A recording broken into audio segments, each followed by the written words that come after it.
Did you see anything? No, sir. I didn't see you playing with your dolls again. Good! Well, hey everybody, it's Joel from Talkn Toys, and today we're going to be doing a figure review on the Masters of the Universe Origins line, Teela Zoar. So let's go ahead and take a look at the box here real quick and see what we've got. We do have Teela with all of her accoutrements in the box, as well as Zoar.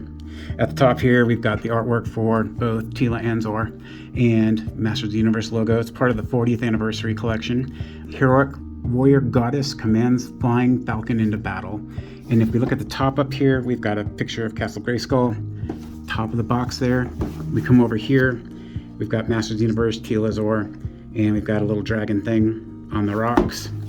We come over on this side, we've got a listing for the wave, and we've got some instructions on how to get Zoar to look flying ready, as it were, or how to flap the wings and how to put on the battle armor, as well as the artwork up here, which I absolutely adore. And we've got Screech up here as well. Can't wait to get Screech out in the line. You know, I definitely want to see this come out. If we got Zoar, we're going to get Screech. I fully believe that. We've got Teela and Skeletor fighting, and in the back here we've got Castle Grayskull. On this side, again, Teela Zoar, Masters of the Universe. And that takes care of the box, so let's get her out and go get these guys out and take a look at them. Okay, so we got them out of the package here and lined up. So let's go ahead and take a look at some of the accessories that comes with Teela before we look at either the figures here. So she does come with her sword this time. It's done in plastic yellow, kind of a goldish, but it's not. It's just very much yellow, so not too bad. Got some really nice molded detail in the hilt, and as well as on the kind of the top of the blade there. It's almost like that same yellow they used on, I think, She-Ra's sword, if I remember correctly. And then, of course, one of the two pieces that comes with her that isn't in that yellow is going to be her shield, and of course her snake armor. And snake armor is a little warped here. The packaging pulled too much on the back end. Warm water is going to have to fix that one for me. Buckle back here so that you can put it on her. She also comes with her snake staff, just like the original Teela does. Again, in the same yellow that the sword's made out of. There's no change there. But if you want to compare it to the other staff that came with Origins Teela and the Eternian Goddess, there's your difference between the two. Everything else is the same. We look at this Teela's shield. This is the shield that comes with Origins Teela and the Eternian Goddess. So, you know, same thing, same handles. Nothing's changed there. Of course, like with all of it, you can put the snake armor on her and clip it in the back here. You can put her in snake armor, so it looks like that. Let's go ahead and take that off real quick. Get the accessories out of the way. Okay, so let's take a quick look at the figure.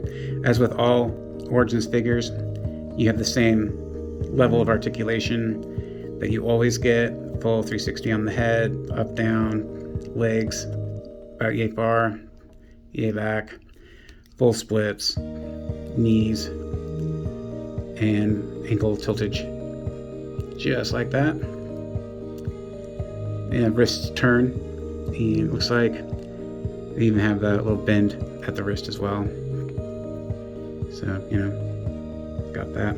The colors changed on this armor though, because the original Teela that came out, this was a lot darker yellow, or kind of almost more goldish, but I didn't have her with me to show that particular comparison. She does have a different head sculpt. She does have a ponytail this time, as opposed to having the bun. In fact, for comparison, I was able to dig up the Eternian Goddess version, which is the same mold as the Origins Teela, and you can see that they changed the head sculpt, as well as the headband is not the same. She has this bun as opposed to a ponytail. So you get a new head sculpt with this particular figure that you don't otherwise have. Okay, and then we can go ahead and just get a ruler out here and take a look. And of course, it's kind of that 5 3/4.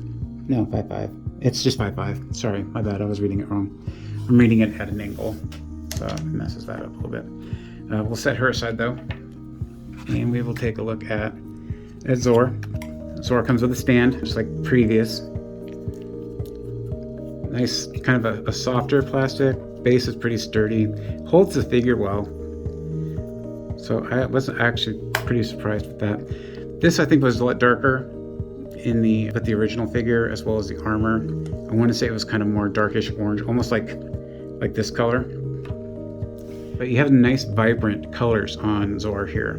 You know, the white really stands out. And that could be because when I saw the original figures, it had already been, gosh, 35 years or so after He-Man, kind of, these came out. It's about 30 years after these came out. They were already dingy, you know. I was never going to find one that was going to be super clean. You do have the gimmick in the back here. It's just like the original. You just push the little button here and the wings flap, you know, so you can get that going. Armor does clip on in the back here and slide forward. There is a little lease here if you want, but I was able to just get it on and slide it off. You can see there's 2 missiles on either side, and this is supposed to be a cannon right here, or jets to propel in the back. And get a better look at Zoar's head. Same mold, I believe. I really feel like this is the exact same figure. The only differences I feel are specifically in the wings. I felt like these were a much more hard plastic, and this feels rubber to me. Like the entire top piece is just a straight out rubber, where before, as I recall, when I had one in the past, you had to be very careful as it got older because there were like creases here for the wings to flap, and they were cracking because of the age. So I like the fact that they updated that and put on rubber wings as opposed to having it all like a soft plastic or plastic with some creases to kind of push that mechanism. And you just slide that back on like so. Just clip Zoar on the post, just like that. And we can bring back Teela here. Okay, so we'll go ahead and wrap this up. I have her decked out in her snake body armor, her buckler, and her sword. I want to say, you know, this is actually a pretty cool figure. I like the updates, especially to the head sculpt. Even with the change in paint, it kind of feels more vibrant. I picked this up over at a Big Bad Toy Store, and I actually got it pretty quick. I wasn't sure I was going to be able to find this particular set, and I'm still looking for a lot of different Origin figures. So when I was able to get this in hand, I was pretty ecstatic about it. I definitely feel like this is a 9.7, 9.8 out of 10. Regardless of getting another Teela in this set, you are getting one with an updated head sculpt and a couple of additional, well, an additional sword as far as weapons go. But this set is definitely made by having Zoar as well. And I'm looking forward to when Screech comes out, just so I could add the two together. Overall, I'm very, very pleased with this particular Origins figure. So I want to thank you guys for joining me as we did this review. And don't forget to join us on our next one as we continue to check out more toys. Thanks again. Have a great day. Until we meet again.